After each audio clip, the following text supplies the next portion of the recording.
You finally have the time to sleep in. 9, 10 hours a night. But a massive study just found that all that extra sleep may be shrinking your brain.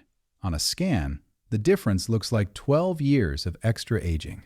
And there's one hidden factor that makes the damage 3 times worse. I'll show you exactly what it is. Most people over 60 have no idea. Here's what the science actually says. You spent decades running on too little sleep. Now you're retired, or at least slowing down. So you let yourself sleep in. 9 hours, sometimes 10. You wake up late, have a slow breakfast, and you think, finally, I'm giving my body what it needs. And the worst part, when the brain fog rolls in, when you can't find the right word or you forget why you walked into the kitchen, you blame aging. You start wondering if this is the beginning of something you can't come back from. But what if the problem isn't your age? What if it's the one thing you thought was helping you? A study of 480,000 people found that cognitive performance doesn't keep improving the more you sleep. It peaks at 7 hours, and then it drops. Every extra hour beyond that makes your brain measurably worse at thinking, remembering, and making decisions. But that's just the average, because researchers at UT Health San Antonio discovered that for a specific group of people, the damage from oversleeping is 3 times worse. And that's where this gets personal. Think of sleep like a bell curve. Too little and your brain suffers, but too much and your brain suffers just as badly. Researchers call this the inverted U-curve. 7 to 8 hours is the sweet spot, the top of the curve. Go below it or above it, and cognitive performance drops off on both sides. The Framingham Heart Study, one of the longest-running medical studies in history, examined 1,853 people, all free of dementia and stroke. And here's what they found. Long sleep, not short sleep, was the primary driver of cognitive decline across memory, executive function, and visual processing. Executive function is your brain's command center.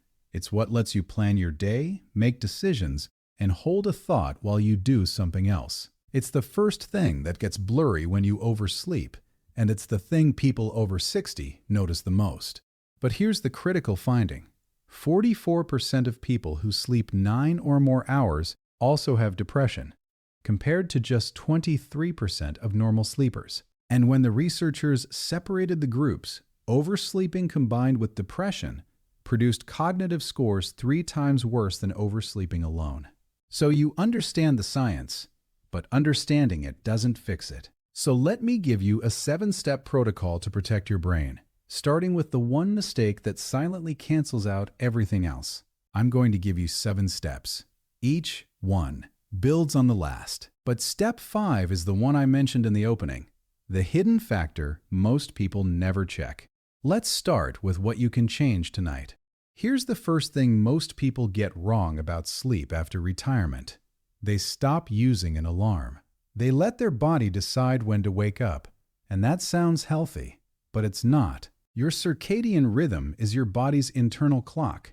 It controls when you feel awake and when you feel sleepy. But without a fixed wake time, that clock drifts, and your sleep window stretches longer and longer, week after week. Set a wake time and stick to it every single day. Yes, weekends too. If you go to bed at 10:30, set your alarm for 6:30. 8 hours, no more. A large study from the UK Biobank found that people with irregular sleep schedules had higher cardiovascular risk and worse cognitive scores, even when they slept enough total hours. Step 1 gives your brain an anchor. But there's a second factor that determines whether those 7 hours actually restore your brain, or just waste your time in bed. What if I told you that someone sleeping 6 hours of deep, consolidated sleep could have a sharper brain than someone sleeping 9 hours of broken, shallow sleep? Sleep efficiency measures the percentage of time in bed that you're actually asleep. The target is above 85%. But many people sleeping 9 hours are only getting 5 or 6 hours of real sleep. The rest is tossing, waking, staring at the ceiling. Track your sleep quality, not just duration. Use a wearable like an Oura Ring or Apple Watch, or keep a simple sleep diary by your bed. Write down 3 things: how long it took to fall asleep, how many times you woke up, and how rested you feel in the morning. If your sleep efficiency is low, sleeping more hours won't fix it. It just means you're spending more time in bed getting bad sleep. Step 2 shows you the truth about your nights. But here's where most people stall, because the most powerful fix doesn't happen at night. It happens within 1 hour of waking up.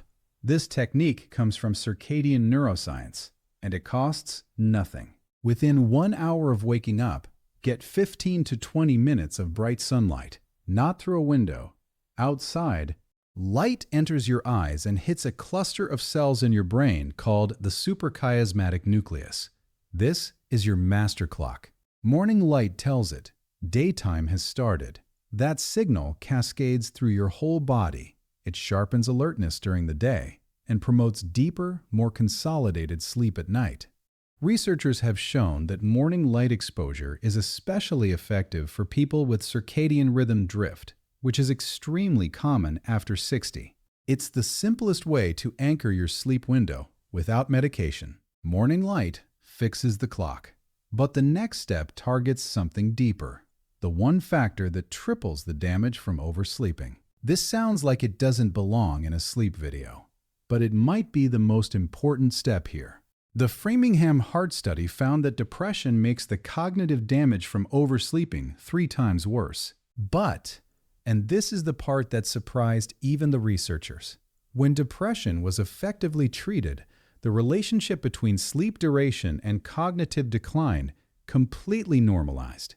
If you're sleeping 9+ hours and you also feel low energy, brain fog, or a persistent sadness you can't explain, talk to your doctor. This isn't about being weak. Depression is a medical condition, and treating it may be the single most powerful thing you can do for your brain. Depression and oversleeping feed each other. Breaking that cycle doesn't just improve your mood, it protects your cognition. So you've set your wake time, tracked your quality, locked in your light exposure, and screened for depression. But there's still one everyday habit that quietly sabotages all 4 steps. Remember when I said there's a hidden factor most people never check? This is it. And it's something almost every retiree does. Long afternoon naps, 2 hours on the couch after lunch. It feels harmless, but those naps push your total daily sleep well past 9 hours, and they fragment your nighttime sleep, destroying the deep slow-wave sleep your brain desperately needs. Your brain has a waste clearance system called the glymphatic system. It flushes out toxic proteins during deep, slow-wave sleep. But here's the catch.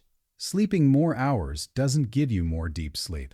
The extra hours are mostly light, stage 1 and 2 sleep. Your brain's cleaning crew barely shows up for those shifts. A meta-analysis found that excessive daytime sleepiness and long sleep duration were associated with a 29% increased risk of dementia compared to sleeping 7 to 8 hours. Brief naps, 20 to 30 minutes, actually improve cognition, but long naps do the opposite. If you nap, keep it short, 20 to 30 minutes before 2 p.m. Set a timer, and if you need a 2-hour nap every day just to function, that's not a habit, that's a symptom. Which brings us to step 6. 1 billion people worldwide have obstructive sleep apnea. It fragments your sleep hundreds of times per night without you knowing. So you sleep 9-10 hours, but your brain never gets the deep rest it needs. Snoring, daytime fatigue, and waking up tired are the warning signs. A sleep study can diagnose it in 1 night. Untreated sleep apnea is one of the most common hidden reasons people oversleep. And treating it often eliminates the need for those extra hours entirely. And finally, ask your doctor to review your medications. Benzodiazepines, some blood pressure medications, and certain anticholinergic drugs can all increase daytime sleepiness and push your sleep duration past 9 hours. This isn't about stopping medication, it's about making sure your medications aren't working against your sleep quality. So you have all 7 steps, but there are 2 mistakes that will cancel out everything you just learned. Before you try this tonight, I need to warn you about 2 things. Mistake number 1. Cutting your sleep cold turkey. If you've been sleeping 10 hours and you suddenly set your alarm for 6 a.m., you'll feel terrible. Your body needs time to adjust. Move your wake time back by 15 minutes every 3 days until you reach your 7 to 8 hour target. Mistake number 2. Ignoring the emotional layer. A lot of people oversleep because bed feels safe. Morning feels overwhelming. If retirement took away your structure, your purpose, your reason to get out of bed, no alarm clock fixes that. The reason this is hard isn't because you love sleep too much. It's because somewhere along the way, the morning stopped giving you something to look forward to. And now that you understand that, you can build it back, one step at a time. And the biggest mistake of all? Treating oversleeping as laziness. It's not. It can be depression, sleep apnea, medication side effects, or even an early signal from your brain that something is changing. Don't judge it. Investigate it. So here's the truth about sleep after 60. More is not better. 7 to 8 hours of high-quality sleep will protect your brain. 9+ hours, especially combined with untreated depression, accelerates cognitive decline in ways you can see on a brain scan. Here's your protocol. 7 steps. Print this out if you need to. I put everything from this video, plus a day-by-day guide for your first week, into a free ebook called the Adrian Mercer Sleep Protocol. Link in the description. Drop your email and it's yours. And if you want to understand why waking up at 3 a.m. is an entirely different problem, I made a video that explains exactly what's happening in your brain at that hour. Link is right here.